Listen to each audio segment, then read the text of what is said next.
Hello! ഞാൻ ഇന്നൊരു junk journal ചെയ്യാൻ പോവാണ്. ഈ ജേർണൽ ചെയ്ത് കണ്ടിട്ട് നിങ്ങളാരും എനിക്ക് വട്ടാണെന്നൊന്നും പറഞ്ഞേക്കരുത്. കാരണം ഇതിലെടുത്തിരിക്കുന്ന എല്ലാ ഐറ്റംസും വീട്ടിലുള്ള ഐറ്റംസാണ്. വീട്ടിലുള്ള എല്ലാ കവറും ഞാൻ എടുത്തിട്ടുണ്ട്. വീട്ടിലെ പുട്ടുപൊടി തൊട്ട് മഞ്ചിൻ്റെ കവർ വരെ ഞാൻ എടുത്തിട്ടുണ്ട് ഇതിന് ജേർണൽ ചെയ്യാൻ വേണ്ടിയിട്ട്. പിന്നെ ജങ്ക് ജേർണലിംഗ് എന്ന് പറഞ്ഞാൽ തന്നെ ഈ ജങ്ക് ഐറ്റംസൊക്കെ എടുത്ത് കൂട്ടി വെക്കുക എന്നുള്ളതാണല്ലോ. അതുകൊണ്ട് വലിയ കുഴപ്പമില്ല. പിന്നെ ഈ കവറെന്ന് പറഞ്ഞാൽ ഞാനൊരു പ്രാവശ്യം ഫ്രെയിം ചെയ്യിക്കാൻ കൊടുത്തിട്ടുണ്ടായിരുന്നു ഒരു പടം. അപ്പോൾ അത് പൊതിഞ്ഞ് കിട്ടിയ കവറാണിത്. ശരിക്കും പറഞ്ഞാൽ ഗുച്ചീൻ്റെ കവറാണത്. പക്ഷേ ആ പ്രിൻ്റ് നേരെ തിരിഞ്ഞു പോയി. അപ്പോൾ മൊത്തത്തിൽ പറഞ്ഞാൽ പുറത്തുനിന്ന് ഒരു സംഭവവും ഞാൻ ഇവിടെ എടുത്തിട്ടില്ല ഇത് ചെയ്യാൻ വേണ്ടിയിട്ട്. ആദ്യം തന്നെ ബ്രെഡിൻ്റെ കവർ ഞാനിങ്ങനെ ഒട്ടിച്ചു കൊടുത്തു. അതിൻ്റെ പാറ്റേൺ നല്ലതായതുകൊണ്ട് ഞാനതങ്ങോട്ട് ഒട്ടിച്ചെന്നേ ഉള്ളൂ. അത് കഴിഞ്ഞപ്പോൾ ആട്ട വാങ്ങിച്ചപ്പോൾ കിട്ടിയ ആ കവറിൻ്റെ പുറത്തുണ്ടായിരുന്ന ആ ഒരു ചപ്പാത്തിൻ്റെ അത് ഒട്ടിച്ച്. പിന്നെ പുട്ടിൻ്റെ കവറിൽ നിന്ന് എനിക്ക് കുറേ കിട്ടി കേട്ടോ. അതിൽ കുറച്ച് ഡൂഡിൽസൊക്കെ ഉണ്ടായിരുന്നു. അപ്പോൾ അത് എനിക്ക് ഭയങ്കര ഇഷ്ടപ്പെട്ടു.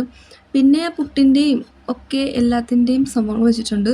ഇതിൽ QR കോഡും ബാർകോഡും ഉൾപ്പെടെ ഞാൻ എടുത്തിട്ടുണ്ട്. അപ്പോൾ ആദ്യമേ ഞാൻ ഒരു പേജിൽ കംപ്ലീറ്റ് ആക്കാമെന്നാണ് വിചാരിച്ചത്. പക്ഷേ അത് സാധനങ്ങൾ കുറേ ഉള്ളത് കൊണ്ടും ഇത് തികയാത്തത് കൊണ്ടും ഞാൻ അപ്പുറത്തെ പേജിലും കൂടി ആക്കി വെച്ചിട്ടുണ്ട്. അപ്പുറത്തെ പേജിൽ നമ്മുടെ വാങ്ങിച്ച ബ്രെഡിൻ്റെ സംഭവം തന്നെയാണ് ആദ്യം വെച്ചിരിക്കുന്നത്. പിന്നെ ആ കുൽഫിൻ്റെ ആ പടമൊക്കെ ഞാൻ വെച്ചിട്ടുണ്ട്. ഇപ്പോൾ ഈ കാണുന്നത് സ്റ്റിക്കർ ഉണ്ടാക്കുന്നതാണ്. അപ്പോൾ അതിൽ നിന്ന് കിട്ടിയ ചെറിയ ചെറിയ കട്ടിങ്സൊക്കെ ഞാൻ ഇതുപോലെ വെട്ടി ഇതിനകത്ത് ഒട്ടിച്ചെടുത്ത് എന്നിട്ടത് പതുക്കെ ഇങ്ങനെ കട്ട് ചെയ്ത് മാറ്റി വെച്ചിട്ടുണ്ട്.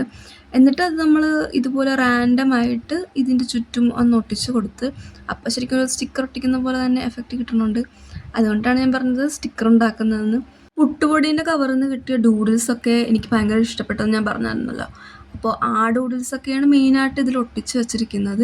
സത്യം പറഞ്ഞാൽ ഇതിൻ്റെ ASMR വീഡിയോ ചെയ്ത് വെക്കണം എന്ന് ഞാൻ വിചാരിച്ചതാണ്. പക്ഷേ ഞാൻ നോക്കിയപ്പോഴത്തേക്കും ബാക്ക്ഗ്രൗണ്ടിൽ കാക്ക കരയുന്നതും ഒക്കെ ആയിട്ടുള്ള സൗണ്ടൊക്കെ കേൾക്കുന്നുണ്ടായിരുന്നു. അപ്പോൾ ഞാൻ ആ ശ്രമം അങ്ങോട്ട് ഉപേക്ഷിച്ച് പിന്നെ ഈ വോയിസ് ഓവർ കൊടുത്തിട്ട് അങ്ങനെ വീഡിയോ തന്നെ ചെയ്യാമെന്ന് ഇങ്ങനെ വിചാരിച്ചു. അപ്പോൾ നമ്മുടെ ജേർണൽ ഇവിടെ കംപ്ലീറ്റ് ആയിട്ടുണ്ട്. ഞാൻ ഇത് ഒരു സാറ്റിസ്ഫാക്ഷന് വേണ്ടിയിട്ട് മാത്രമാണ് ഇങ്ങനെ ജേർണൽ ചെയ്തിരിക്കുന്നത്. ഇതിൻ്റെ ഭംഗിയോ കാര്യങ്ങളോ ഒന്നും നോക്കാൻ വേണ്ടിയിട്ടല്ല. അപ്പോൾ ഇത്രയേ ഉള്ളൂ ഈ വീഡിയോ. Thank you.